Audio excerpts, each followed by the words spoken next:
Greetings, I'm Zachary Hepner. Pleased to share this Dvar Torah with you for Parashat Pekudei. The yechezkel narrative of the Valley of the Dry Bones, Yechezkel 37, starts with Yechezkel, who does a survey of the valley, which is full of dry bones. God asks the prophet, "Can these bones live?" "Only you, God, know," is his reply. God charges, "Prophesize to the dry bones. Listen to the word of God. I will give you spirit and you will live." The prophet then tells the bones what will happen. Then the prophet witnesses the bones assembling together. Then the tendons and sinews, then the flesh. Finally, the skin covers them. Yet they had no spirit. Then God tells the prophet to prophesize to the spirit, which he does, and they stand on their feet, an immense legion. They say, "Avdah, tikvateinu." We have lost hope. The decree is against us. But God has given them spirit and placed them in their land, and they know that the word of God accomplishes anything. Similar to the narrative of the dry bones is Truma Tetzaveh Kitisa Vayakel Pekudei. Truma Tetzaveh is the survey of the landscape, like the survey of the dry bones. What needs to be built?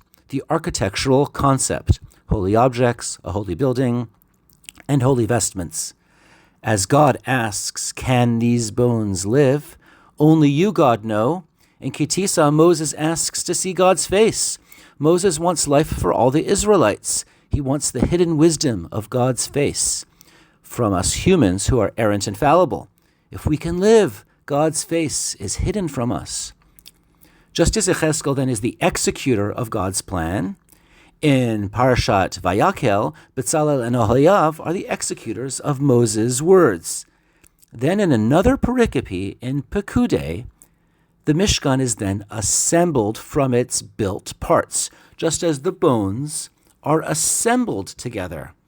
The final assembling narrative is the last chapter of Exodus, chapter 40, and it echoes the skin that covers the flesh, tendons, and bones. Then the many covers are finally placed to cover. Vayifros et ha'ohel, the ohel was covered. Vayitenet hakaporet, the partition was erected. Vayasem et masach petach lamishkan, the cover of the Mishkan was placed. Vayitenet masach sha'ar hachatzer, the cover to the courtyard is erected. And only then, vayachal Moshe et hamelacha, Moshe completes the work. Again, vayachal resonating with vayachulu. But we are not done, because the Ohel Moed is covered with something else. It's covered with a cloud. The Yechezkel dry bones theme and the tabernacle. The dry bones has no spirit until they were given ruach. The tabernacle is not just a structure, it's alive in the sense that because the glory of God is manifest in it, it is full of true ontological life. We are all just dry bones, skin and flesh. The reason why we're alive is because of the Spirit of God which is in us. The Mishkan story started with a concept, then a question, then its manufacturing, then its assembling, then with its covers, but only finally with the cloud of glory filling the Mishkan. The final words of Exodus is, Bechol Masehem, in all their journeys. For the cloud of the Lord was upon the tabernacle by day, and there was fire therein by night, in the sight of all of the house of Israel, Bechol Masehem, throughout all their journeys. The Netziv in Ha'emek Davar says it so well on the final words, Bechol Masehem. Bechol Masot, Bein Shahaya Beratzon Hashem, Bein Shahaya Beza'af, Kamo La'achar Maseh Meraglim. Mikol Makom, Zelo Nishtane Esek Ha'anan Shahaya Tamid. The cloud of glory and fire was with them with every journey, regardless if God was angry or not in a state of anger. Even after the scouts' debacle, the cloud was still there. The cloud was Tamid. It was fixed and consistent. And I add that the cloud was reliable. We don't know why we are here and where our journey will take us.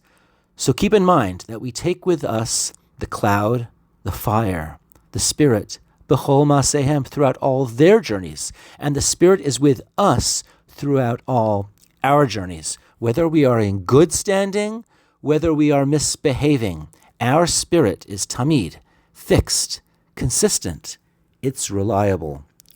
The resurrected bones might have said and declared, avdah tikvateinu nigzarnu lanu. We've lost hope. The decree is against us. But the prophet concludes, V'natati ruach v'chem v'chiyitem v'hinachti etchem al adamatchem v'yidatem ki ani Adonai dibarti v'asiti ne'um Adonai. I will put my breath onto you, and you shall live again. I will set you upon your soil. Then you shall know that I, God, have spoken and acted, declares God. Similarly, Shmot concludes, B'chol ma'asehem. The cloud and the fire is with us in all our journeys. Wishing you a Shabbat Shalom.